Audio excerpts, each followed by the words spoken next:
l'université, quels besoins spécifiques en éducation sexuelle sont encore négligés selon vous? Je pense qu'il y en a beaucoup qui ont été nommés quand on a commencé la table. Puis honnêtement, je résumerais ça en disant que l'enjeu, c'est le droit de la recevoir, l'éducation sexuelle. Parce que comme tu dis, la minute que quelqu'un décide que c'est non, la porte ferme, puis ça a un impact immense sur tellement de gens qui sont impliqués là-dedans. Justement, c'est quelque chose qu'on entend souvent de la part des parents qui voient ça comme un problème, comme je vous disais tout à l'heure, qui veulent passer le chemin.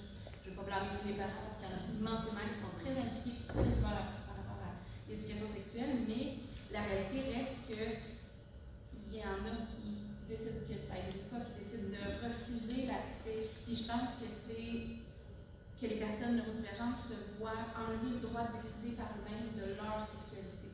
Je pense que ça fait écho avec les points qui ont été nommés tantôt. Ça mène sur plusieurs enjeux.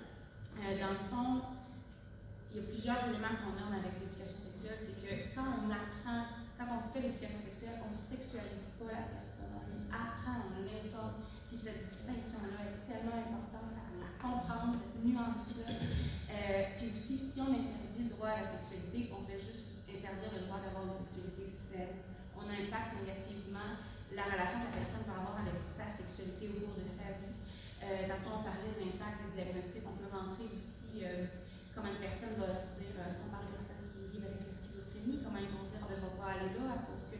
Puis, je trouve que ça mon Dieu, c'est quoi le terme que je cherche? Ça rejoint tous les niveaux. Tu sais, moi, je suis plus spécialisée en neurodiversité, mais ça va aussi dès qu'il y a un environnement. Tu sais, je pense que quelque chose qui a été nommé que je voulais faire écho à, c'est que justement, quand une personne va avoir une relation sexuelle, il y a tellement de personnes d'impliquées. Je pense que quand quelqu'un va avoir une relation sexuelle avec quelqu'un, que ce soit une ou deux personnes, peu importe le nombre de personnes avec qui ça se passe, c'est juste les personnes concernées que ça devrait concerner. Tu ne veux pas impliquer les intervenants, les parents, tu ne veux pas que ça se passe avec eux pour ta relation, tu veux que ça soit juste en vous. Fait que je trouve que ça, c'est un enjeu aussi.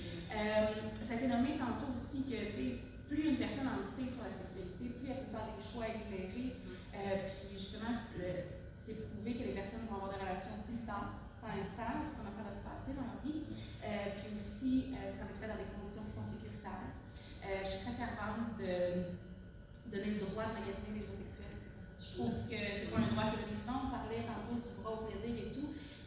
Le risque est là. Malheureusement, il faut prendre un angle de prévention encore une fois. Il faut mentionner les risques de danger si une personne utilise un objet, parce que les personnes vont le faire. C'est ça le truc. Peu importe si un parent ou un intervenant, ou peu importe l'entourage d'une personne neurodivergente décide qu'il n'y a pas accès, ça va se passer quand même. Et puis on veut réduire justement le exactement. Mais ça devient aussi. C'est plate de se lancer dans le danger parce qu'on parle plus d'un jeu sexuel. Le but, c'est pas d'éviter des dangers, c'est d'avoir du fun.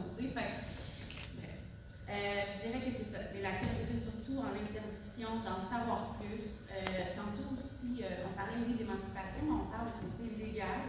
Je travaille dans le fond beaucoup avec des avocats, des personnes qui vont en venir à la défense d'un terme qui s'appelle la déviance contrefaite.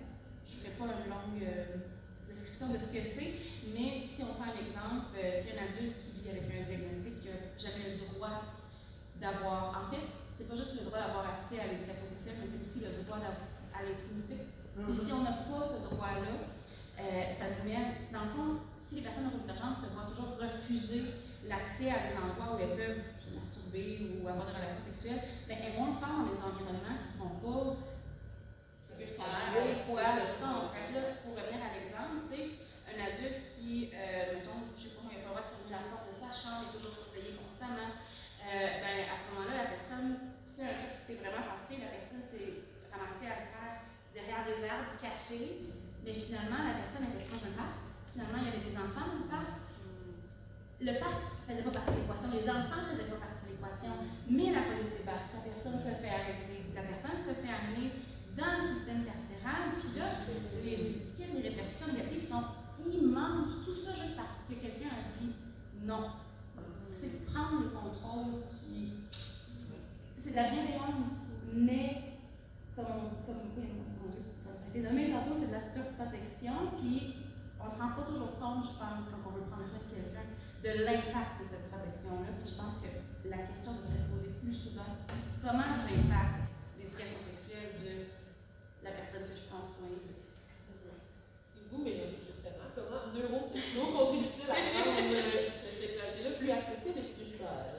Je pense qu'une des.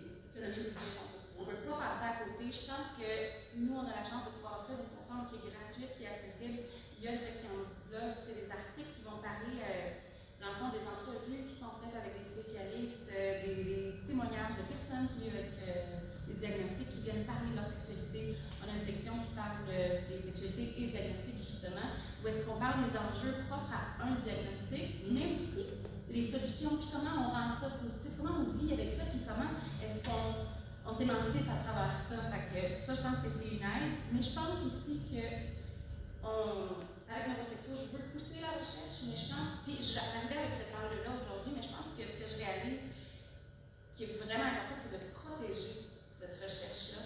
Je trouve qu'on assiste en ce moment à l'effacement de plein de recherches médicales qui ont été faites à propos de sexualité inclusive, puis de justement avoir des sites internet qui sont indépendants, puis que c'est pas un réseau social qui dépend d'un angle politique, de main qui pourrait être destructrice. À ce moment-là, on passe à l'époque et on peut mieux protéger l'information, puis la rendre plus accessible, puis en vulgarisant, en faisant des événements comme aujourd'hui. Je pense que c'est comme ça que je dirais que j'essaie de faire quelque chose avec mon sexo. Merci. C'est sûr qu'avec justement tout l'effacement des médias, les journaux dans les médias sociaux, c'est plus ça. Mais les ouvrages aussi, les livres qui sont interdits, les choses, puis c'est inquiétant parce que ça devient de pire en pire, puis on le voit dans le temps réel. Tu sais, si on parle de nos diversités, on parle de diversité sexuelle aussi, on parle de personnes qui vont chercher à s'identifier, à bien se comprendre, puis on enlève à chaque jour l'accès à ça. Puis si on peut pas, si on n'a pas droit, si on n'a pas accès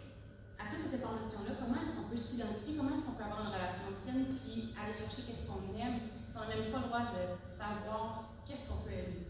Je pense que c'est comme Catherine dit aussi, l'enjeu premier, c'est aussi l'éducation, mais si on enlève ces outils éducatifs-là d'un peu partout, ben c'est coupé aux premières loges de ce qu'on essaie de faire de l'intervention. Déjà que c'était pas très universel en partant, ce qu'on enlève, c'est peut-être déjà un peu la marge. Donc il faut vraiment le protéger. Je trouve que c'est un terme intéressant de dire que c'est une approche parce qu'on sent qu'il y a eu une espèce de retour de balancier, il y a eu comme une espèce de mouvement avec le MeToo mouvement, les femmes d'abord, la défense des droits, les LGBTQ et plus et tout ça. Mais là, il y a eu une espèce de ressac de la droite. Il y a un contrôle des plateformes où on peut s'exprimer. C'est ça, exactement. Les plateformes grand public se sont refermées. Quand ils avaient déjà, c'était déjà pas très ouvert, mais dans peut-être il y a 5-6 ans, il y a eu comme une espèce de montée de cette plus grande acceptation de la diversité, d'ailleurs, équité, diversité, inclusion, c'est le mot buzz il y a une couple d'années, tandis qu'aujourd'hui, il y a eu des ressacs, il y a eu des compagnies qui s'en sont éloignées parce que les voix négatives hétéronomes, ça parle, tout le monde est de la même façon dans le même bout, parle plus fort. Et c'est à nous à être plus forts derrière par nos réseaux, par le tissage qu'on peut faire entre nous avec des événements pour justement faire en sorte que cette parole-là ne s'efface pas. Comme beaucoup de personnes en situation de handicap s'effacent dans la société parce qu'on les efface nous-mêmes de la télévision, des lieux publics. Donc, je pense que c'est un bon thème qu'on va garder, protéger